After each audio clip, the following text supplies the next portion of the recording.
No Roses for Harry, by the author and artist of Harry the Dirty Dog, by Jean Zion, pictures by Margaret Bloy Graham. No Roses for Harry.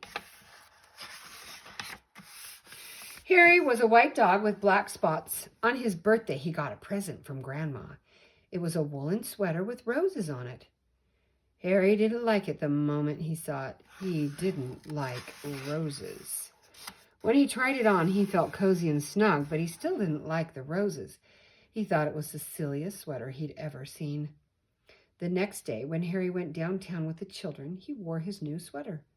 When people saw it, they laughed. When dogs saw it, they barked. Harry made up his mind then and there to lose Grandma's present. When they went into a big store to shop, the children took off his sweater and let him carry it.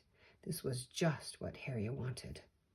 First, he tried to lose it in the pet department, but a man found it and gave it back. Then he tried to lose it in the grocery department, but a lady found it and gave it back. He tried to lose it in the flower department. There it is. But a little boy found it and gave it back. The children didn't let Harry carry it anymore. They made him wear it. As they started home, Harry was beginning to think he'd never lose it. When he got home, his friends were waiting to play with him, but Harry didn't feel like playing, so they left him alone. As he sat wondering what to do, Harry noticed a loose stitch in his sweater. He pulled at the wool just a little at first, then a little bit more, and a little bit more. Harry didn't know it, but a bird was watching. The sweater. In a minute, Harry had pulled out quite a long piece of the wool. The end of it lay on the grass beside him. There it is. Suddenly, the bird flew down.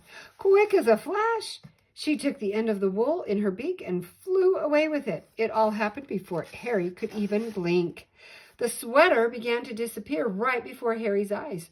First one leg, then the neck, then the other leg, then the back. And finally, the whole thing was just one long piece of wool flying off into the sky. The sweater was gone. Harry could hardly believe it. He barked and jumped with joy. Then he ran out of the yard. He ran down the street, barking thank you to the bird over and over again. The bird and the wool were just a tiny speck in the sky, but Harry kept following them. There's the bird. There's Harry. He came home thirsty and tired and was having a drink in the kitchen when the children ran in. We got a letter from Grandma, one of them said. She's coming to visit us, shouted the other. Harry thought of the sweater and his tail drooped. Before Grandma came, the family looked everywhere for the sweater. They wanted her to see how nice Harry looked in it. Of course, they couldn't find it. Only Harry knew why. When Grandma arrived, Harry ran to her with his leash. Then he sat up and begged. All right, Harry, said Grandma, after I've had my lunch and a nap, we'll go for a walk. That afternoon, Harry and Grandma and the children started off on their walk. Harry barked happily and pulled towards the park.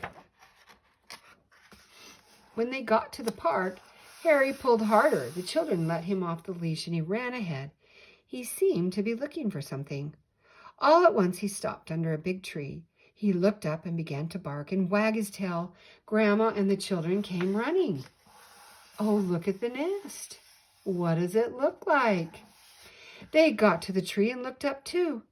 Suddenly, one of the children said, I see a nest. It's made of wool, said the other. And it's the very same color as Harry's sweater, they shouted together. It is Harry's sweater, exclaimed Grandma. Just then, a bird looked out of the nest. Look, Grandma, look, shouted the children. Harry gave his sweater to a bird.